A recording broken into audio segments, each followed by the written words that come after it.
teman-teman, next nih aku mau tanya juga, first impression kamu belajar di Tianjin University itu gimana sih? Kan sekarang juga masih online ya, belum offline gitu, Ya, gimana? di online. Ya, first impression aku kalau misalnya tengok ya dari universitas secara keseluruhan itu bisa dibilang sih secara personal tuh environment yang bagus banget buat international student. Ya, Oke. mereka itu menciptakan program dan lingkungan yang benar-benar mengundang international student. Mereka punya komitmen untuk meningkatkan international student supaya join ke Tianjin University, dan secara personal aku juga tengok wah ini universitas benar-benar care. Kita punya pertanyaan atau keluhan apa aja, mereka tetap berusaha cari solusi ya. Dan aku sih tengok sih di internet, di website YouTube kan, Tianjin University itu universitasnya megah banget dan luas.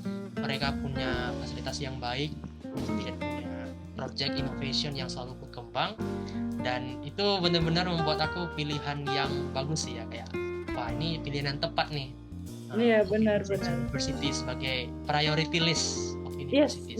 betul. Aku juga waktu kemarin S1 kan offline ya, buat offline itu juga. Ini kampus awalnya yang kampus lama tuh kok kayaknya kurang kayak kecil ya, kurang bagus. Begitu ke kampus baru, wah ini kampus gede banget sih. Terus mereka punya gym, private gym, Ya, punya betul. kolam renangnya. Yang Mm-mm. yang belum offline aja semangat, apalagi yang udah pernah offline, pengen buru-buru balik ya. Ya benar. Nah, kan kamu juga sebelumnya kayak belum punya nih kayak kayak kan waktu itu bilangnya online, terus kayak ada yang bilang kapan ya offline-nya. Kamu tuh sesemangat apa sih pengen balik ke sana gitu? Ya betul. Jadi waktu itu pas terima admission notice-nya di akhir Juli waktu itu aku udah mulai persiapan belajar bahasa Chinese. Wah, Saking sendiri semangat lagi. banget. Wah, Jadi hebat. apa yang bisa kita pelajari kan, kayak strukturnya dari mana awalnya, ketemulah HSK, jadi HSK 1. Kebetulan sih sebelumnya di SMA dan SMP SD itu aku udah punya basic Mandarin untuk tone-nya, jadi kayak tone 1, 2, 3, 4. Makanya pas aku mulai HSK 1 itu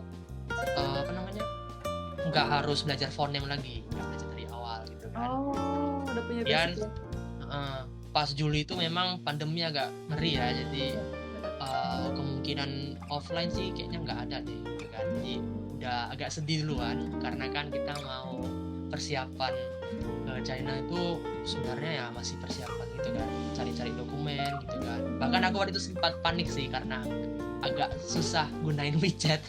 Pertama kali kan, dia kan aduh gimana mau offline, WeChat nggak ada gitu kan, di sana juga nggak berlaku sosial media internasional. Nah, tanya kak senior dan akhirnya dapat, dan itu benar-benar sih bisa dibilang pas menerima lah kalau kita tuh harus kuliah secara online. Dan itu sih pas mulai awal belajar sih agak shock ya sama learning culture-nya. Mereka tuh bener-bener memusatkan perhatian pada siswa-siswa internasionalnya. Jadi kita secara nggak langsung kita harus menganggap kita kuliah juga di Tianjin University. Kalau kita terlalu banyak santai-santai di rumah gitu kan, kayak kita masih anggap rumah yang nyaman gitu kan, kita bisa ketinggalan pelajaran gitu. Soalnya, benar. Soalnya mereka benar-benar mempersiapkan online class, ya kita tinggal mengikuti gitu. Jadi meskipun kita nggak bisa ikut itu ya kayak orientasinya lah gitu kan. Karena ada tuh di WeChat News berita mereka punya. Wah, hebat. Sampai nyarem lihat ya. Gitu kan. Hebat kali mereka bisa offline orientasi gitu sama mahasiswanya. Iya, diterima gitu kan. Cuman pengalaman belajar online sih lebih lebih punya kesempatan baru lah untuk lebih bagus gitu. Ambil positifnya nggak sih? Ya betul, ada positifnya juga. Yang penting itu positifnya ada karena itu memberikan waktu lebih banyak buat aku persiapan. Pertama bahasa Mandarin. Benar. Tapi kalau menurut kamu nih, kan masih belum kesana nih. Menurut kamu kalau secara fasilitas, secara online yang kamu udah rasain sekarang itu gimana sih fasilitas di Tianjin University? Ya, kalau Tianjin University mereka ada persiapan dari meeting online juga seperti Google Meeting yang kita gunain sekarang. Kemudian ada juga uh, aplikasi WeChat yang itu bisa sekalian tuh tugas, ujian, kemudian chat dengan dosen. Chat dosen pun nggak perlu formal-formal kali ya, kayak harus apa gitu. Chat aja malam-malam boleh gitu kan. Atau kita ada yang lebih penting lagi atau lebih banyak pertanyaannya, boleh tuh kita add secara langsung, bisa DM langsung gitu kan, bisa private chat. Dan dosennya baik loh, dia bukannya apa ya kayak mengingatkan kita harus chat jam segini. Mereka lumayan fleksibel. Justru aku udah apa ya, di mata dosen tuh aktif banget untuk tanya-tanya, terutama dosen yang dosen dari kimia, dosen matematika, itu aku selalu tanya-tanya kan, banyak pertanyaannya. Itu menunjukkan mereka tuh siap banget gitu. International student punya masalah apa, mereka paham. Wah, ini karena kondisinya online, mereka maklum dan mereka memberikan solusi dengan baik gitu. Dan mereka sih juga memastikan kuliah online itu lancar. Jadi mau kelas pasti ada recordingnya dong, dan kemudian tugasnya dan ujiannya lancar. Ya nggak ada kita masalah sistem sama sekali, karena mereka tahu kita tuh online, semuanya udah dipersiapkan dengan baik dari TJ. Berarti udah 100% ini ya, siap banget buat nyambut mahasiswa internasional ya, baik betul. Offline. Apalagi kan sekarang kita kuliah online misalnya baru misalnya pada masa puncak pandemi kan, dalam setahun itu hebat dong, mereka bisa siapin dalam setahun gitu semuanya bisa lancar gitu. Nah itu dia hebat banget dari Tianjin University. Iya. Nah boleh dong kamu sharing nih experience kamu belajar kayak course kamu di chemical engineering tuh gimana sih, terus performa dosennya tuh seperti apa sih, boleh nih sharing dikit lah. Ya boleh dong. Waktu itu paling sukanya itu pas awal-awal ya, kita kan masih belajar secara eksak ya, secara dasar gitu, matematika, kimia, fisika. Itu dosennya itu memang dia mengajarnya itu secara dasar dulu, jadi mereka nggak langsung kasih soal atau yang terlalu susah. Mereka bahkan materi dasar itu mirip-mirip materi SMA. Ya benar banget dan itu lancar banget. Terus perlahan-lahan nih mulai ke materi yang lebih susah lagi, mereka kasih step by stepnya supaya setiap siswa tuh, setiap student itu paham, wah ini formulanya, konsepnya gitu kan. Dan mereka kalau kita tanya pertanyaan sih, mereka kadang jawabnya lebih ya dari apa kita tanya, jadi dapatnya lebih gitu. Kita mau tanya suatu pertanyaan, mereka kasih yang jawaban yang bisa dibilang memuaskan.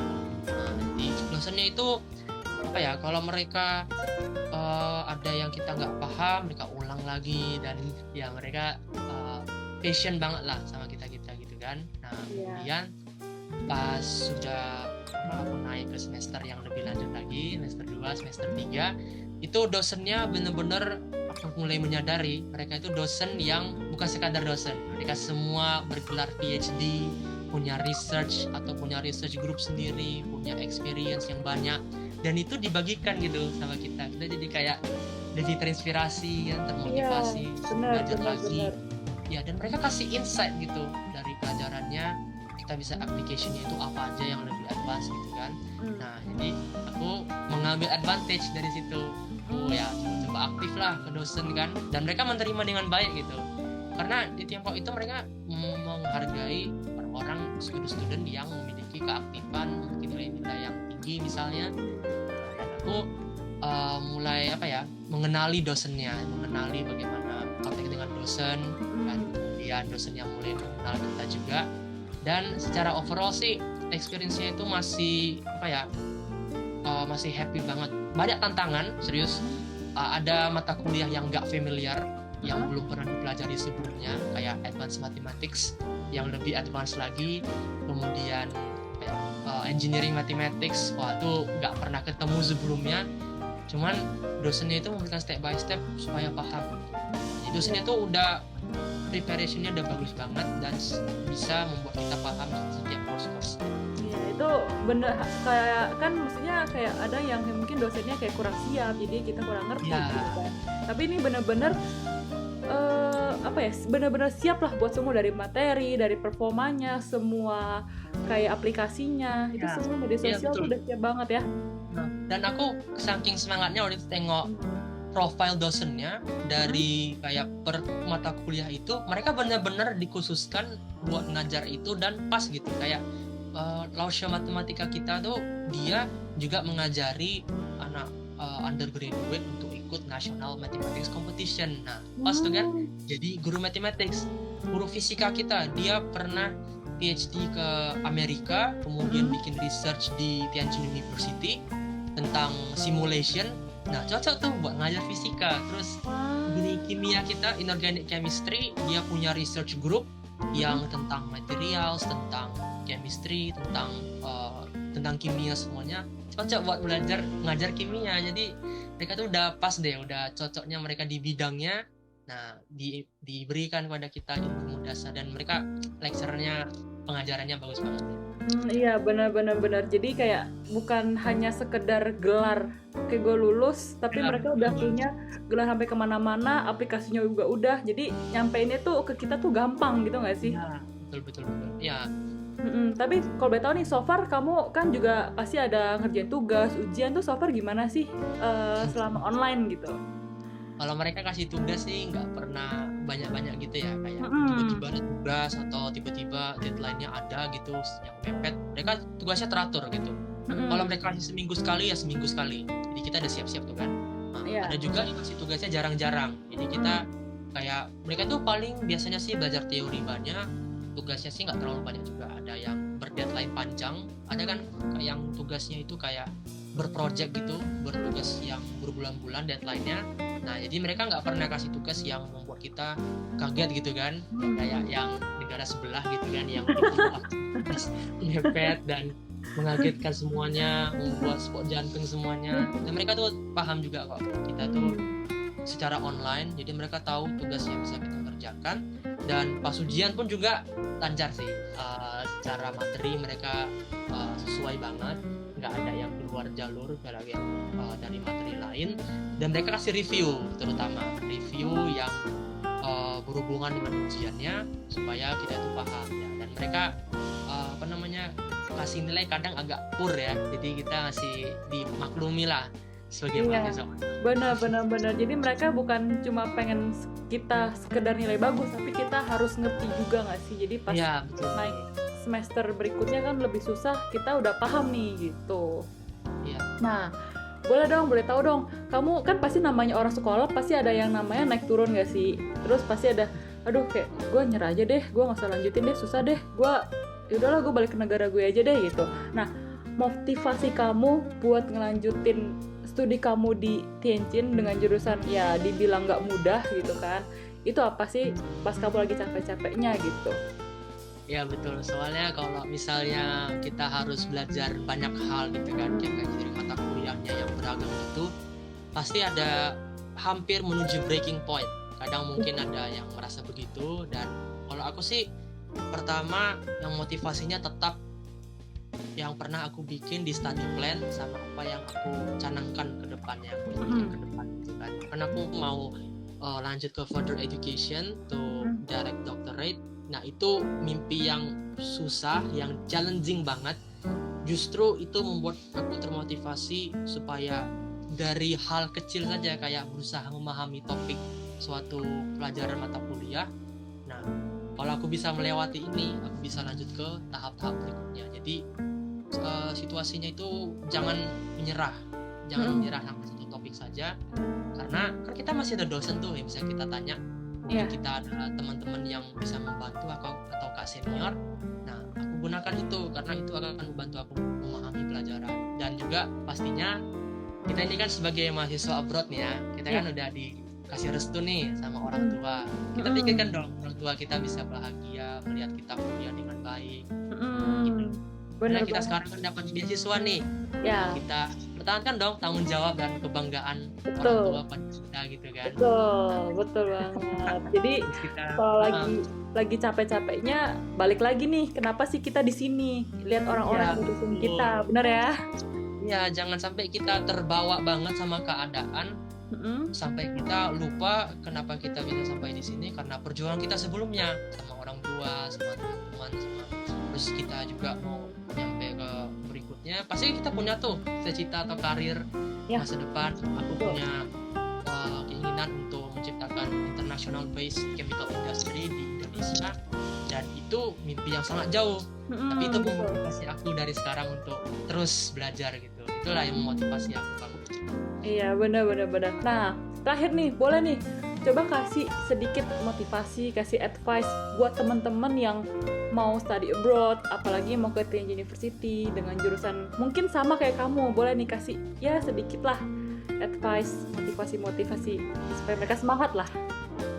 Ya, buat teman-teman nih yang mau pursue further education di Tianjin University, pilih Tianjin University karena mereka itu dari akreditasinya, kemudian persiapan untuk international student, mereka sudah sangat welcome, dan teman-teman di sini juga banyak kesempatan beasiswa penuh, baik S1, S2, S3, dan jurusan-jurusannya itu mereka punya akreditasi internasional yang tentunya teman-teman tuh gak usah khawatir sama akademiknya, udah the best, mereka udah susun dengan baik, dan karirnya pun jangan khawatir juga. Teman-teman yang punya misalnya mau masuk jurusan chemical engineering ataupun jurusan lainnya, teman-teman punya cita-cita ke depan mau melalui karir apapun itu, semuanya itu dasar-dasarnya sudah di Tianjin University. Dan Tianjin University mereka punya koneksi dengan perusahaan-perusahaan juga, bakal ada internship atau job fair atau kesempatan lainnya, itu semuanya teman-teman bisa dapat di Tianjin University. Nah, teman-teman kalau tengok secara keseluruhan nih dari performanya Tianjin University,